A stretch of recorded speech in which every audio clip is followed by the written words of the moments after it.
Hyderabad బషీర్బాగ్లో press క్లబ్లో ప్రజల మనిషి బొమ్మగాని ధర్మభిక్షం శత జయంతి ఉత్సవాలు ఘనంగా నిర్వహించారు. ఈ సందర్భంగా స్వాతంత్ర సమర యోధుడు, ప్రముఖ కమ్యూనిస్టు నాయకుడు, తెలంగాణ సాయుధ పోరాట యోధుడు ధర్మభిక్షం చేసిన సేవలను పలువురు కొనియాడారు. ఈ కార్యక్రమాన్ని ముఖ్య అతిథిగా మంత్రి వి శ్రీనివాస్ గౌడ్తో పాటు హైకోర్టు న్యాయవాది బొమ్మగాని ప్రభాకర్, తెలంగాణ సిపిఐ రాష్ట్ర కార్యదర్శి చాడ వెంకటరెడ్డి, టీడీపీ తెలంగాణ రాష్ట్ర అధ్యక్షులు రమణ, ఏఐసిసి జాతీయ కార్యదర్శి మధు యాష్కి గౌడ్, సిపిఐ రాష్ట్ర పోలిట్ బ్యూరో సభ్యులు చెరిపెల్లి సీతారాములు, ఇండియన్ జర్నలిస్ట్ యూనియన్ జాతీయ అధ్యక్షులు శ్రీనివాసరెడ్డి, నవచేతన విజ్ఞాన సమితి అధ్యక్షులు పల్లా వెంకటరెడ్డి, బీసీ సంక్షేమ సంఘం రాష్ట్ర అధ్యక్షులు జాజుల శ్రీనివాస్ గౌడ్, హైదరాబాద్ గౌడ హాస్టల్ అధ్యక్షులు శ్రీ పల్లో లక్ష్మణ్ గౌడ్ తదితరులు పాల్గొన్నారు.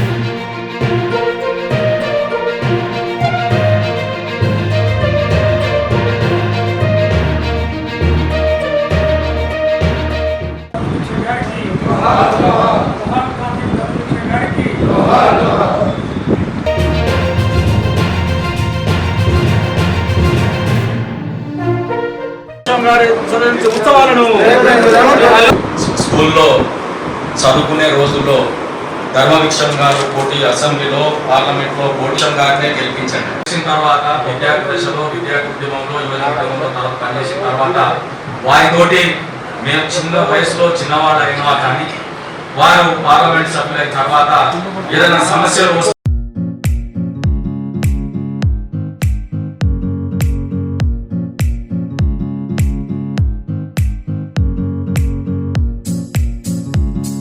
మాజీ ఎమ్మెల్యే సిపిఐ నాయకులు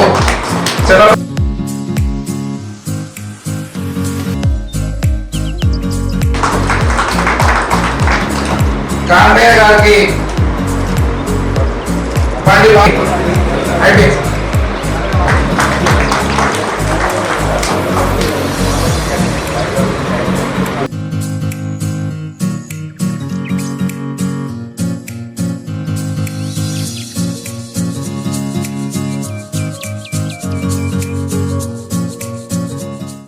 మరెవరినో చూడలేదు.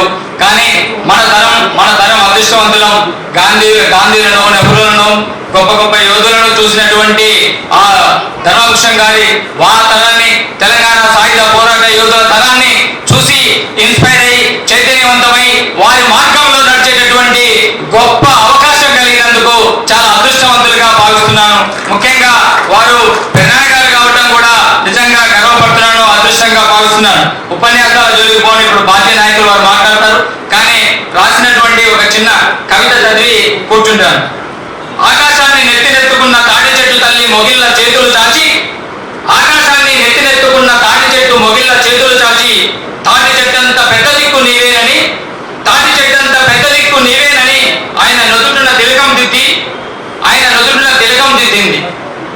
ఆకాశం అరుణిమమై ఆహ్వానించినట్లు వనజీవుల బతుకుల్లోకి పరకాయ ప్రవేశం చేసిన క్షణం నుండి తనదైన సొంత జీవితాన్ని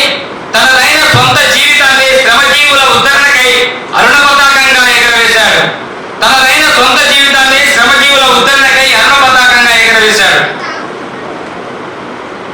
కణం కణం ఎరుపెక్కి అయస్కాంత శక్తి నిండిన ఆయన ఆలోచనలు క్షణక్షణం చీమల పుట్టల్లా జనాన్ని సమీకరిస్తుంటాయి.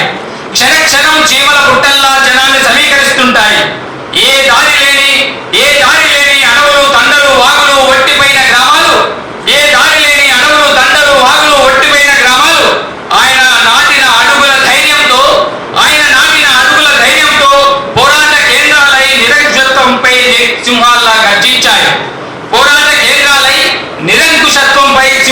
గర్జించాయి. కళ్ళు కుండలపై జులుమాడిన అదేవిధంగా మన ఇంకా అతిథుల్లో ఉన్నటువంటి ఎల్ రమణ గారు, టీడీపీ నాయకులు వారు వస్తారు. మధు యాష్కి గౌడ్ గారు కూడా అందుబాటు విక్రమార్క వారి పాదయాత్ర, కాంగ్రెస్ లెజిస్లేచర్ పార్టీ నాయకులైనటువంటి మధు భట్టి విక్రమార్క గారిది పాదయాత్ర నిజామాబాద్ జిల్లాలో, ఈయన ప్రాతినిధ్యం వహించినటువంటి నిజామాబాద్ జిల్లాలో ఇవాళ కామారెడ్డి, జైరాబాద్ ఆ చోట్ల జరుగుతున్నది. ఎన్ని పరిస్థితులైనా కానీ నేను అందుకునే ప్రయత్నం చేస్తానని వారు కూడా తెలియజేయడం జరిగింది. పల్లా వెంకటరెడ్డి గారు వారేమో ఇప్పుడే ఫోన్ చేశారు. కోర్టులో అప్పుడు పేదల ఇండ్ల సమస్యల మీద పెట్టినటువంటి కేసులో షూరిటీ ఇచ్చేటందుకు అక్కడ ఉన్నారని వారు తెలియజేయడం జరిగింది. శ్రీనివాస్ రెడ్డి గారు వారు కూడా రావడం జరుగుతుంది. సరే, ఏదేమైనా కొంతమంది కూడా ఏమనుకున్నారని అంటే మన శ్రీనివాస్ గౌడ్ గారి తండ్రి చనిపోయేది మరి కార్యక్రమం కూడా అనుకునేటోళ్ళు ఉన్నారు. ఏదేమైనప్పటికీ కూడా మనము అట్లాగే ఇవాళ మొత్తం తెలంగాణ ఉమ్మడి ఆంధ్రప్రదేశ్లో దాదాపు తెలంగాణలో సుమారు అన్ని జిల్లాల్లో కూడా రాజకీయాలకు అతీతంగా ధర్మభిక్షం గారి శత జయంతి కార్యక్రమాలు ధర్మభిక్షం గారు ఒక రకంగా చూస్తే నేను గర్వంగా చెప్పేది ఏంటంటే ఆయన నా గురువు అని చెప్పాను. ఎందుకంటే ఆయనతో కలవడం తర్వాత మొత్తం నా లైఫ్లో ఒక పెద్ద మార్పులు వచ్చింది. Turning point of my life అని చెప్పవచ్చు.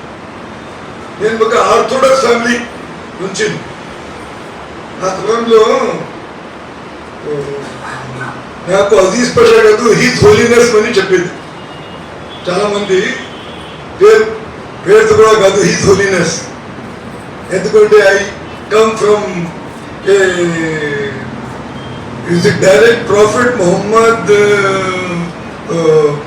ఈ ఫ్యామిలీ నుంచి మన దగ్గర షిజరా అంటే we used to have a human tree. So itla from Prophet Muhammad to myself. So who are the predecessors? So ఆ సమయంలో నేను చాలా మిషనరీ జీల్తో ఇక్కడ మసీద్లో కూడా పోయి సన్మాన్స్ ఇచ్చేది. సో అందుకొరకు ఎవరైనా నాకు పరిచయం ఉన్నవాళ్ళు తెలిస్తే హీజ్ హోలీనెస్ అని చెప్పేది. సో ఆ సమయంలో నేను కాలేజీ స్టూడెంట్. ధర్మభిక్షం గారు తనని ఏ రకంగా ప్రభావితం చేసిందనేదే కాకుండా నిజంగా కూడా వారు పేర్కొన్నట్లు ఆయన జీవితంలో ఒక కుటుంబ సభ్యునిగా ఉద్యమాలలో కూడా సారథిగా వారి పాత్ర గణనీయమైనటువంటి పాత్ర అజీజ్ పాషా గారిది.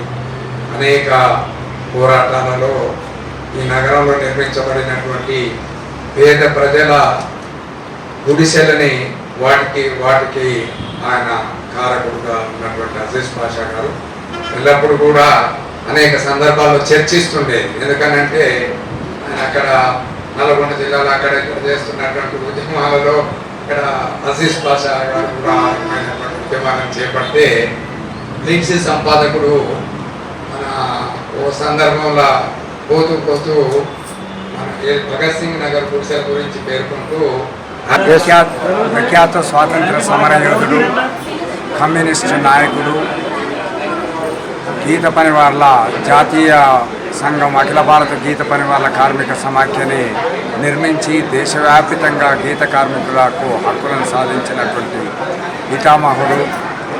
సూర్యాపేట, నగరికల్, నల్లగొండ నియోజకవర్గాల నుండి శాసనసభ్యుడిగా, నల్లగొండ పార్లమెంటుకు 2 సార్లు ప్రాతినిధ్యం వహించిన ఎంపీగా ఆయన చేసిన సేవలని ఈనాడు ఉన్నటువంటి యువతరానికి అందించేటందుకు, తెలియజేసేటందుకు భారత కమ్యూనిస్ట్ పార్టీ తెలంగాణ రాష్ట్ర గీత పనివారుల సంఘం పక్షాన ధర్మభిక్షం గారి శత జయంతి నిర్వహణ కమిటీని ఈరోజు ఏర్పాటు చేయడం జరిగింది. తద్వారా ఈ దేశ ప్రజానికానికి ధర్మభిక్షం గారు భూమి కోసం, భుక్తి కోసం, వెట్టి చాకిరి విముక్తి కోసం నిర్వహించిన మహోన్నత ఉద్యమం, అట్లాగే దున్నవానికి భూమి, గీసేవానికి చెట్టుని సాధించడంలో ఆయన చేసిన కృషిని తెలియజేసేటందుకు ఈ శత జయంతి కమిటీ ప్రజల ముందుకు తీసుకెళ్ళనుంది.